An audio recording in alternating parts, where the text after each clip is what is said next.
question on this day as funerals are ongoing, and that, of course, a thought for many. Courtney, always great to have you here. The very latest information from NBC's Courtney Kube. Thank you, Courtney. Most Americans are aware of U.S. troop presence in the Middle East. We often report on that.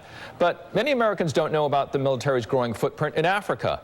U.S. forces established Africa Command, or AFRICOM, back in 2007. That was there to help troops in the region fight the growing threat of extremism.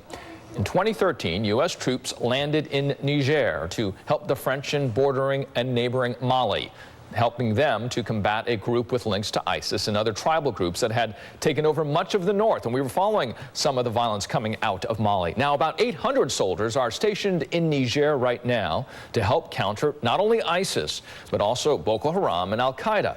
There are an additional 300 U.S. military personnel in neighboring Burkina Faso and Cameroon. Joining us now, Joel Rubin, former Deputy Assistant Secretary of State, and Naveed Jamali, former FBI double agent and now an MSNBC contributor.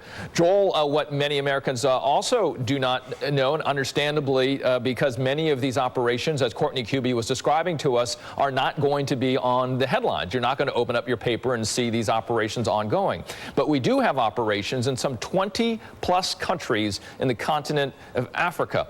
That means almost half of the countries there, and what we have seen in Niger might be part of that everyday operation. Can you put that in context for us, Joel? That's right, Richard. There are significant numbers of operations for counterterrorism purposes that we're executing and have been for some time. They're operating under the 2001 authorization for the use of military force, which is originally designed to combat Al-Qaeda. And it is a big issue, and there's a large American footprint. And I think this incident, it's critical to really understand the strategy behind what we're doing in Niger, and to understand this incident within that context. There are not a lot of congressional hearings about this. There's not a lot of public discussion about how our forces are really on the edge, in the sense, in this fight. They're beyond where most Americans think they're going. And then when incidents like what we just saw with the ambush and the killing of our four soldiers, brave soldiers, when that happens, it sends a shock through the system here in America and in Washington, and really shakes up people's thinking.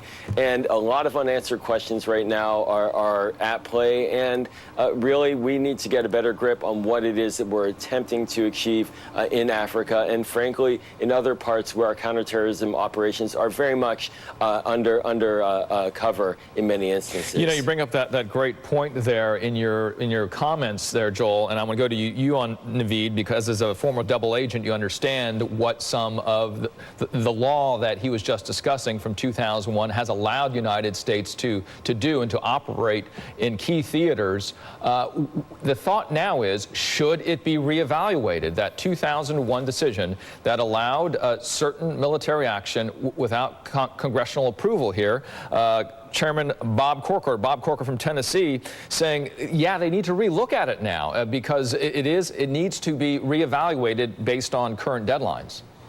Well, look, I think the authorization to use military force, AUMF, should always be looked at, and the deployment of troops should continuously be reviewed. I think that just seems like a no-brainer. But that being said, there's nothing wrong with deploying our forces. As you mentioned, Richard, over 20 countries. That includes Somalia, countries like Somalia, Libya, Djibouti, which we have a very strong presence in, and it includes everything from counter-piracy to, my goodness, we dealt with the Ebola. So there is a wide range of missions that these people support, and that AUMF, it's important to distinguish between, say, Iraq and Afghanistan and what happens here, both in terms of the legal, but also sort of the practical, how the boots on the ground operate. This is not, in many cases, active combat zones, in fact, from a legal sense or from an actual operational sense. And I think it's important to understand that when we look at this, that it sounds that on the tactical level, when we drill down to the bottom part, this really was an ambush. This was not something that had happened before. This is not something that we generally tend to see with American forces here. This is not, again, not considered an active combat zone in many stretches of the imagination, with the exception of Libya. And that is clearly posing a problem here. But yeah, to Richard, to your point, this is something we should continue to evaluate and clearly hold open hearings. Joel, based on the two scenarios, at least, that we're looking at, that we were just discussing with Courtney, and the varying opinions about what has happened so far, what does it tell you about the way the government is working right now to find the truth?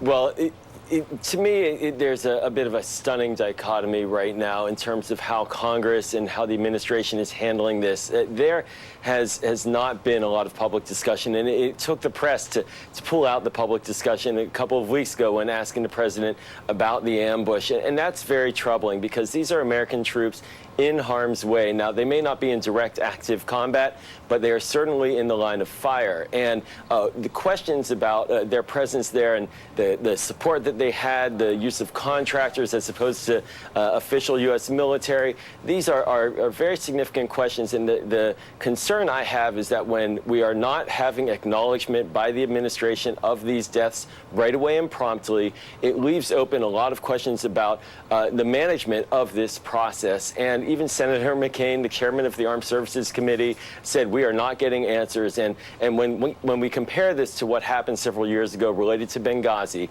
where there were significant investigations by Congress, by the Accountability Review Board, a select committee going over all of the data as they should have, although it was very politicized and it should not have been, still there were significant questions, and we're not even there yet. And if I were a troop in the field and a commander, I would be wondering about whether or not the management and the oversight is really being paid attention to in a way that will assure safety and security for the troops. Some that are watching and analyzing this, Naveed, the troops that are on the ground and the leaders that are in these 20-plus countries conducting these operations, analysts are saying, do they have enough folks?